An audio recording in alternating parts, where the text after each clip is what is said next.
Geek Tank Radio on 98.1 The Max.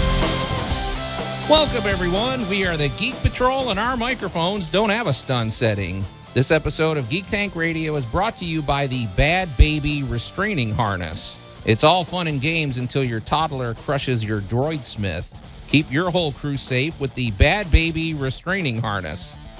I'm invested in this. Yeah, I think this is long overdue. I don't have any children. I don't have any children of my own, but I would like to make sure that anybody who brings children to my house, they can't destroy my collectibles. Yeah, and keep them away from the tools. Well, you know? I don't care about that. Save that for your other show. Have you seen the upgrade kit for it? Yeah. It works basically like a garage door opener, but you just hook the leash to it, and the minute he hits something too far, you hit the button, retracts him right back. High tech. Yeah. Absolutely. Anyway, welcome to Geek Tank Radio, everybody. You never know what mileage you'll get out of these. Joe, why am I in one of these right now? Yeah. You'll find out in a minute. Stand by.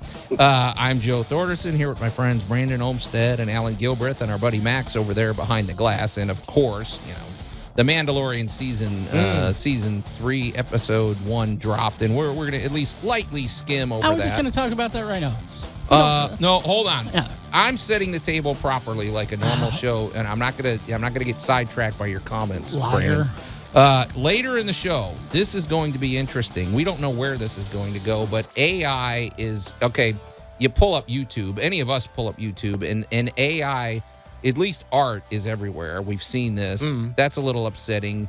AI storytelling is either a thing now. It's either secretly being done or it's coming. I'll tell you this, Joe. Yeah. If you click on the little 3 dots next to that video and say "Do not recommend channel" on at least 3 of those AI, they stop prompting them. Well, I want to see them. I don't. They're scary. Okay. So, but also, but we'll get into that later. There was some. It sparked a bigger debate about I don't know if I want to say it. It's going to spark an interesting conversation about our wish list. If we could time travel and go back in time and make any movie or any story we want, it kind of sparked that discussion, and we'll tie it all together. Trust us. Don't worry about it. But folks, I need to make a correction, Famous Brandon, last and words. I strive to be accurate here on the show, and we all try to give you truthful information. But I made a mistake last week. You've always been really good about making sure that someone's shenanigans gets credited to the correct person, and you kind of stepped on the on the brake this time around. Last week we talked about B. Joe Tremble, who is we have a new segment that we're going to insert from time to time, and it's for the working title right now is Legends in Geekdom, and it's basically celebrating either great moments or not so great moments or great people in geek history.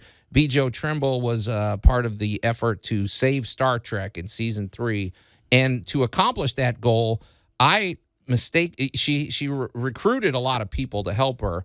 And there was this famous story about somebody going behind enemy lines at NBC and sneaking in the back of a limousine and all that. If you want to hear the story, just listen to last week's episode. However, I incorrectly said B. Joe Tremble was the woman who did that, and it was actually one of her associates, Wanda Kendall. Kendall, yes. Okay, and so Wanda needs the credit she deserves, and because she was sneakier. Yeah, and I think partly illegal. I guess the statute of limitations is probably up, right? I would say so. Trespassing typically only holds for 10 years. Okay. That's if you vandalize. But what she did was pretty much vandalization. And you know this how, Brandon? Why do I? Because she was sticking stuff to people's cars. I was going to say, I work in an industry that is all about running people off from places. Okay, well, that's very oddly specific information you have, Brandon. Well, but Wanda Kendall, hats off, and I'm sorry I didn't give you the credit you deserve last week. So, all right, hey guys, the Mandalorian season 3 episode 1 dropped, and I got to be honest, Brandon, we all love the show. We stand behind it. We love Jon Favreau. This was not what I would have expected for a first episode. This whole episode was only 34 minutes long, and that's with the credits and the recap. Yeah. But all this was literally just it was a table setting that could have taken the first 10 minutes of an episode. If that, yeah, it didn't feel. It felt like a fun episode, but it felt like a more filler episode. It was fun. It was all right. You get the feeling it's like we know what Grief's up to. We know what Cara Dune is off doing. We know that he is still not in good standing with the Death Watch Mandalorians. We know that Bo-Katan has lost all of her followers because she didn't come back with the Darksaber. And we now know that Babu Frick is a member of the Anzelin species, and they are basically little bitty mechanics. They're funny. Yeah, they're just real tiny in that. But the thing about it is... And that's the whole episode. I just ruined the whole episode for you. Brandon, I don't know that they clearly laid out that this is 2 years later. Oh, and we saw pirates. Yeah. Yeah. It was like... But do you think they did that correctly? Because it felt like the world's longest movie trailer. I mean, yeah. That was just my impression. I just looked at this and I went... I think you're right, Alan. I feel like it's entertaining and it's fun. But I'm gonna spoil you by telling you it's not 2 years later. I thought it is. No, it has been dropped 2 years later, but that it is not 2 years later, because this piggybacks right off the very end of Book of Boba Fett. Okay. Which is Mandalorian Chapter 2.5. So how much later in time is it from the last time we saw it? He had maybe been using the Darksaber he'd been focusing with it about a month before we saw him in Book of Boba Fett. Okay, see, I was listening to these things, and they said the time jump is 2 years, and we talk about... No. That's fixing to happen. That's going to happen in mid-season. Oh, well, spoiler. I didn't know that. Okay. Yeah, that's what the interviews have said. I don't watch that stuff. I don't want to know any of that stuff. What are you listening to that tells you 2 years? I watch these guys that criticize stuff, and they Right, they're dumb. Well, okay. they're guessing. They don't even remember that it's been 20 days since the last time they showered. They're YouTubers. Okay. but it was very odd, but it's like we've... John Favreau has so much street credibility with us, we kind of overlook it. Oh, yeah. In a normal situation, you're like, well, this show's done. It's not going to, but I trust that it's all leading somewhere. It literally, it felt, I feel that we would have probably gotten about another 10 minutes of footage setting up Rangers of the New Republic if Gina Carano hadn't basically stepped on herself and gotten fired by Disney. Okay. Well, bigger question though. We saw those hyperspace traveling whales. And yes. Is that an indication that we might see Thrawn? Because that's where we left off with Rebels and all that stuff. That's all about Ahsoka. I think that whole thing is probably the most intriguing part of it. But we'll be following it, and we stand behind you, Jon Favreau, never fear. You're listening to Geek Tank Radio, you guys. We're going to take a quick break, and then we're going to talk all about AI storytelling. You're listening to Geek Tank Radio on 98.1 The Max. Did someone order a life-size statue of Optimus Prime? The Geek Patrol is back. That's mine. It's to replace you all. Okay. Slowly but surely. All right. Anyway, welcome back. Okay. Welcome back. Can we send him back to 98.9? Yeah, no kidding. Welcome back to Geek Tank Radio, everybody. I'm Joe Thorderson here with my friends Brandon Olmsted and Alan Gilbreth and our buddy Max over there behind the glass. And if you're just tuning in, we skimmed lightly over our discussion of Mandalorian Season 3. We'll jump back in about 4 episodes when Jon Favreau blows Joe away. When more has been revealed. Yeah, we all thought it was an unusual launch for Season 3. For one thing, I thought it would be it's unusual. Well, I watch enough procedurals. Your first one just sets stuff up.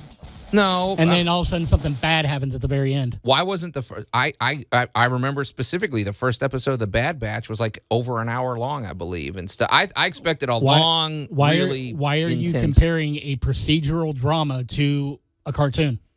Well, not to nitpick, but are we seeing a procedural or are we seeing a space western? I mean, it's Clint Eastwood all the way. But here's the thing.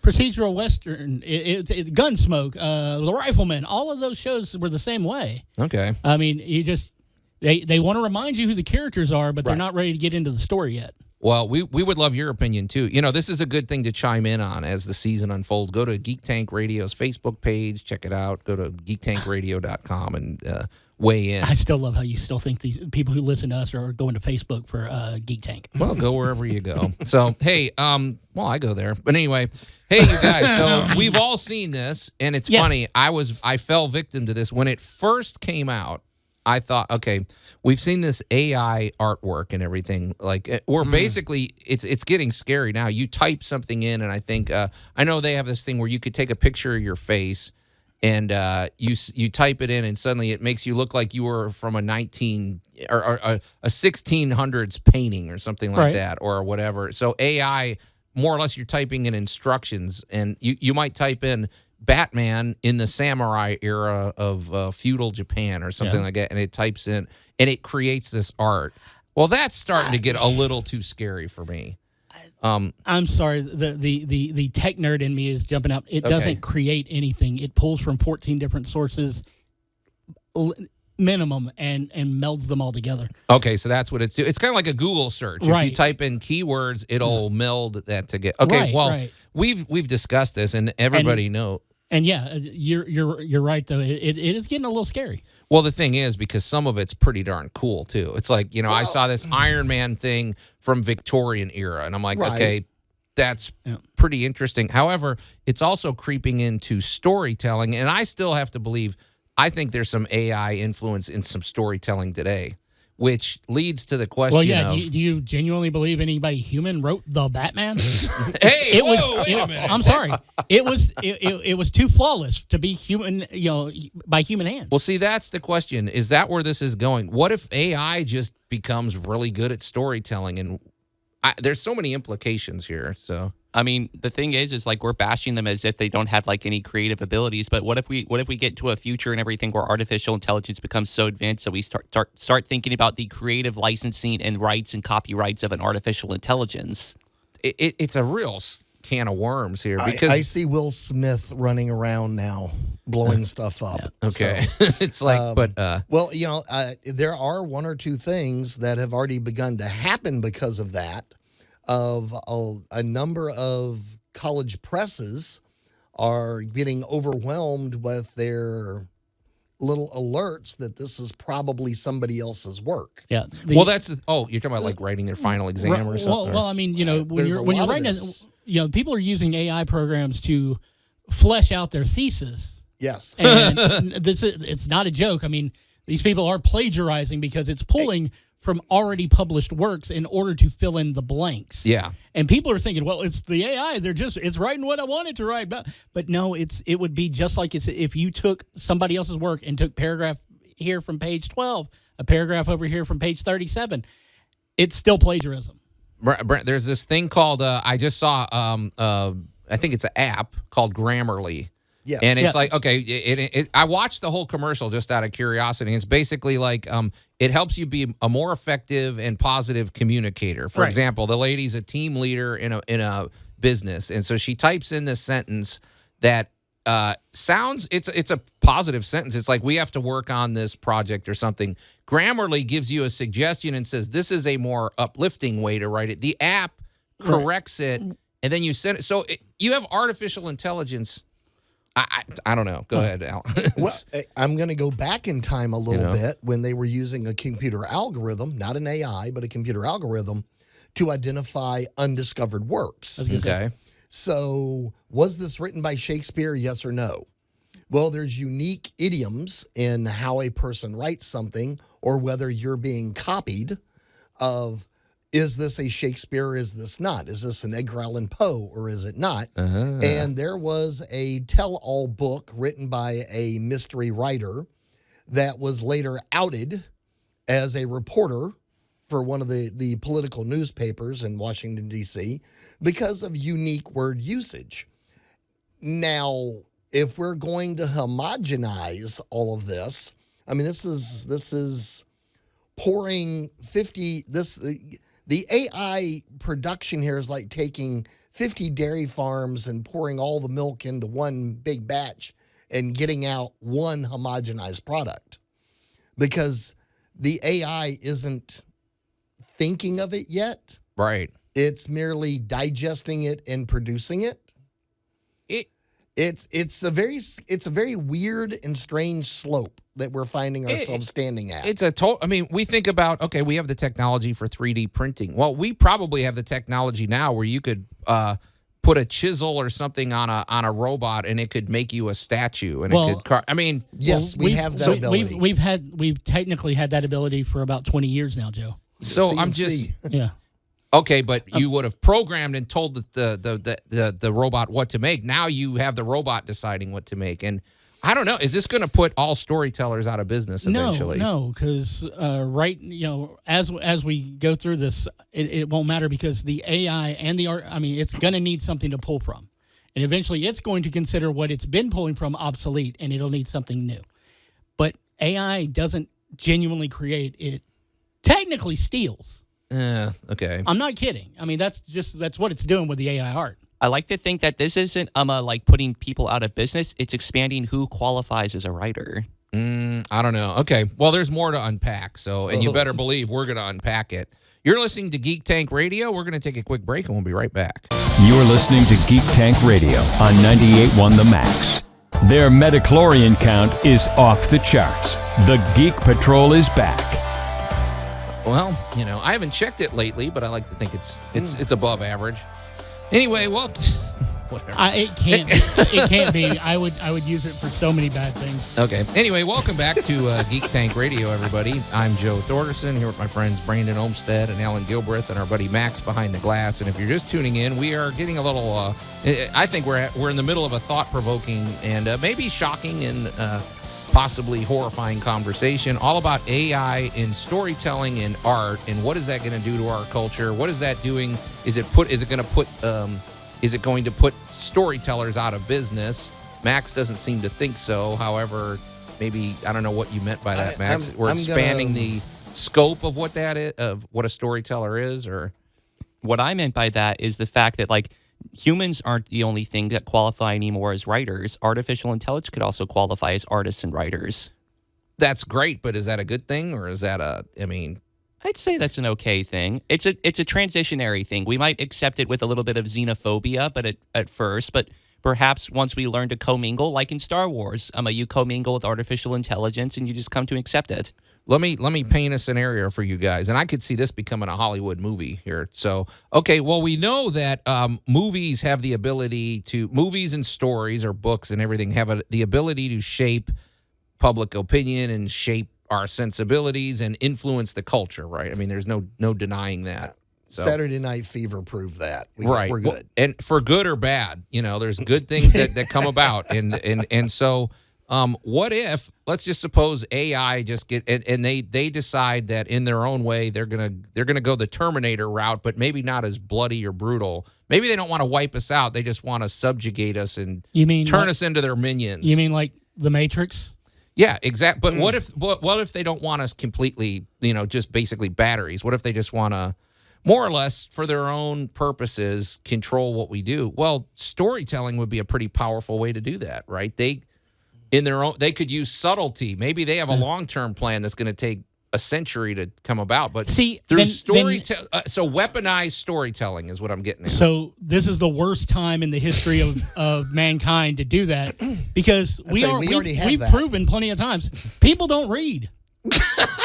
Well, they watch video, they watch movies and stuff. So yeah, and Rupert Murdoch's already taking care of brainwashing those people. Well, I'm just saying. I mean, is it that far-fetched? In other words, it would compromise good storytelling because there'd be an agenda attached. No, we compromised good storytelling 30, 40 years ago. Okay. Thing is artificial intelligence is a product of the person who is a reflection of the person who created them. Just like in Data, from Star Trek, he's a reflection of his creator. And so what if an artificial intelligence was created with benevolent intentions? It's just like a tool. It's a neutral device. It doesn't necessarily mean it's good or bad. Road to hell, Matt. Max, you sound like that guy at the beginning of every sci-fi horror movie. I'm not religious or anything like that, but it's Sunday morning. I'm going to tell you, what is the road to hell paved with? Good intentions. Well, think of this, too. How diluted it would be. Okay, so you get an AI that's created by the person. Okay, well, Data may very well reflect, I forget his creator's name, but anyway, he may reflect it. Well, what if Data makes an artificial intelligence, and then 5 generations down the road, it's kind of diluted. You're not even thinking about the person anymore. You're thinking about the AI. I don't want to. 1984, where novels were written on novel writing machines. Right. Yeah. I mean, and I don't want to really go into a Trek tangent, but let's just be completely honest. Data was more a reflection of the people he worked with than he was of his creator. His nobility came from working with Picard and Riker and Geordi and Tasha Yar and all of those people who had an effect on him. It's funny you say that, Brent. I was thinking the exact same thing. I'm like, I saw the episode where his creator, quote unquote, was on the show. I'm like, for one thing, I don't really like him. Yeah. He's kind of smug. He's nothing like Data. He looks like him, and that's about it. And I'm like, Data is his own entity. He's his own person, you could say. Which, I mean, it's the same as growing up anywhere. It's right. Like, you are a reflection of the people who've had influence on you. Yeah. And my problem with it is human beings are fairly rotten. And human being wrote the original code. Therefore, by definition, I don't trust it. Oh, interesting. And I am a computer programmer. Oh, that's true. You are bringing it from the villain perspective. I am. Because you are a villain, and so are they. I am bringing it from the point of view of, you just don't know what's in the code or what's going to recombinate. Alan, okay, I don't like your whole blanket statement of people are rotten. However, we are People are flawed. fundamentally rotten. We all have flaws, and by that That is true. and by that virtue, then yeah. Our instinctual serpentine brain leans towards the bad. It's who we are that fights to be good.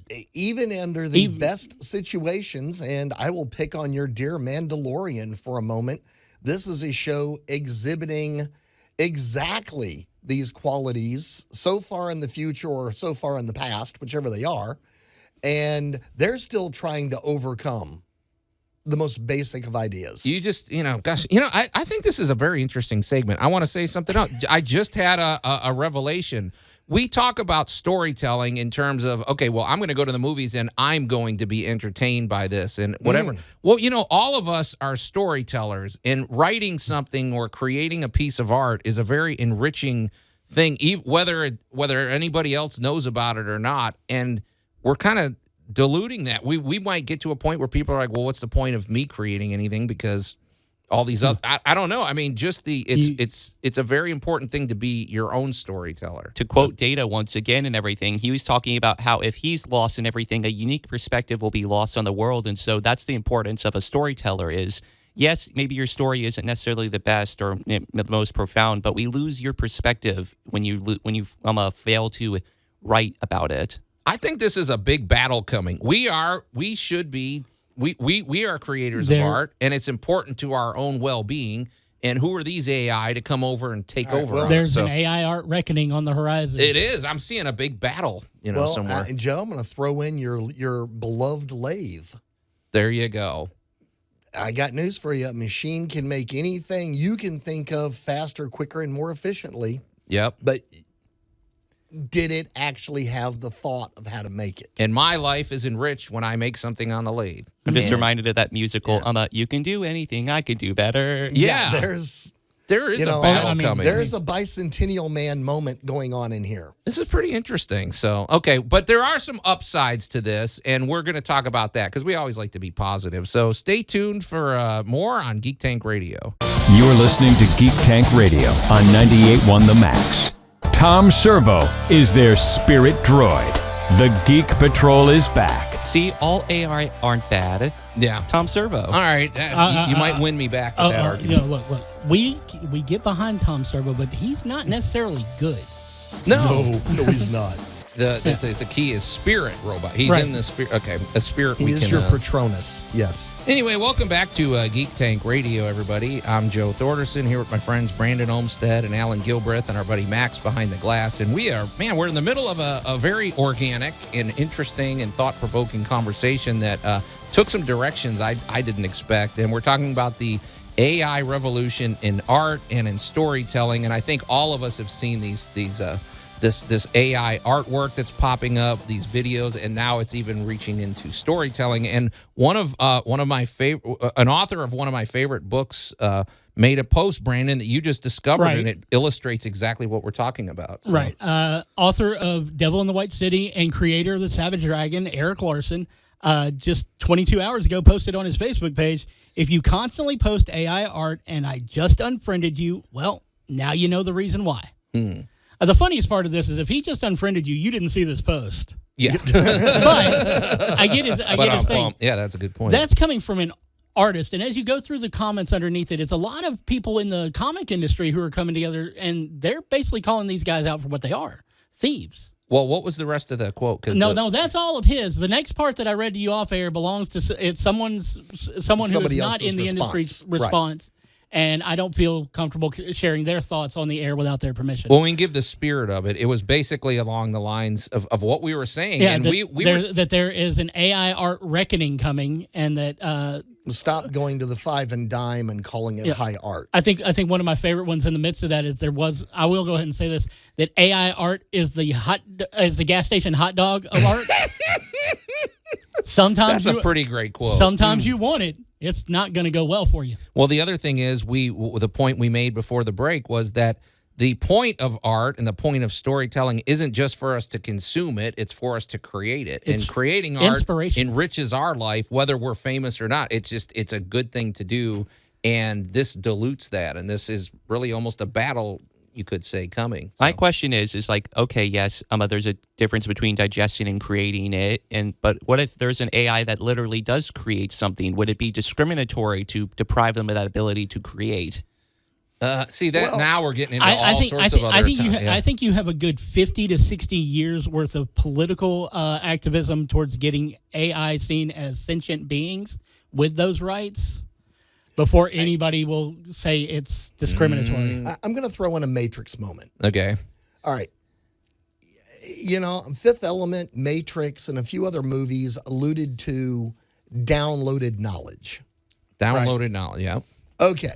So Keanu's sitting there looking all Keanu, and he starts rolling his eyes back and forth, and he looks over at the guy standing there in the dojo and goes, "Cool, now I know Kung Fu."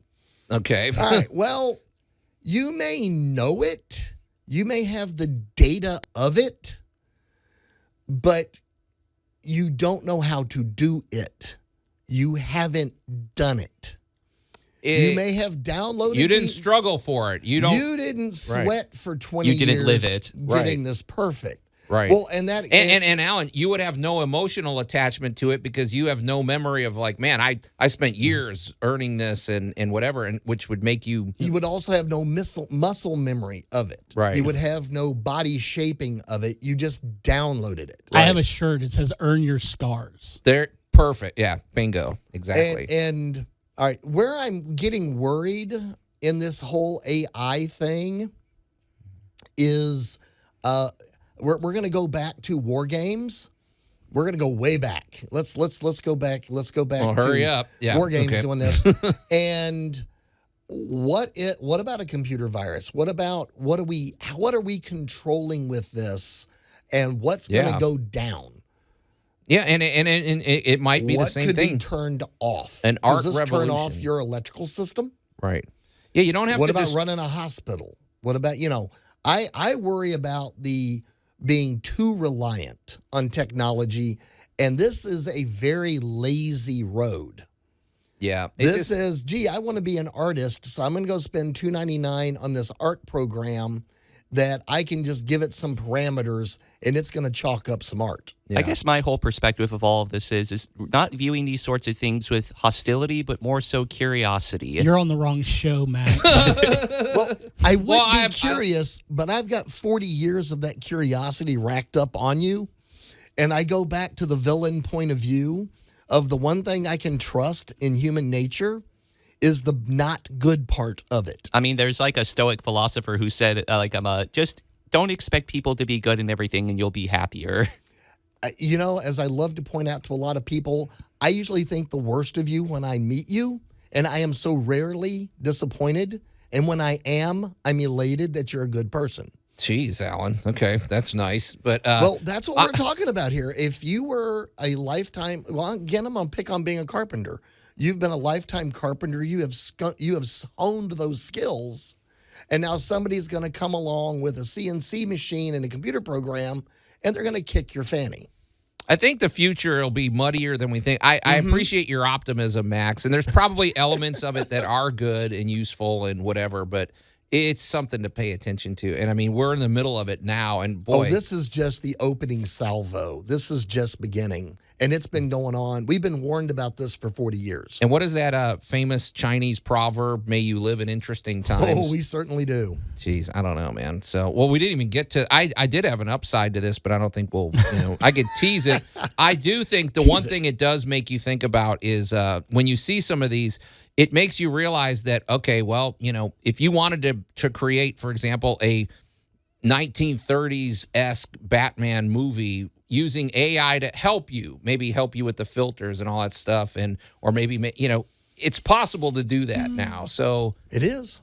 As a tool, I like it. As a as something running the show, I don't like it. I don't know, but whatever. But pretty interesting conversation today, you guys. I got to admit, very thought provoking. Not something people might expect when they tune into Geek Tank Radio. Well, I mean, we are asking a lot. It is early on a Sunday. Exactly. So expect the unexpected. But and of course, like we said, we'll be following Mandalorian as the season unfolds, and we'll keep you abreast of all the latest in geekdom. But guys, it's time to get out of here. So until next week, we are the Geek Patrol, and I am Joe Thorderson. I'm Alan Gilbreth. I'm Maximilian. And I'm Brandon Elmstead, warning you that next week it's going to be Geek Tank as a 1940s AI radio show. Ooh.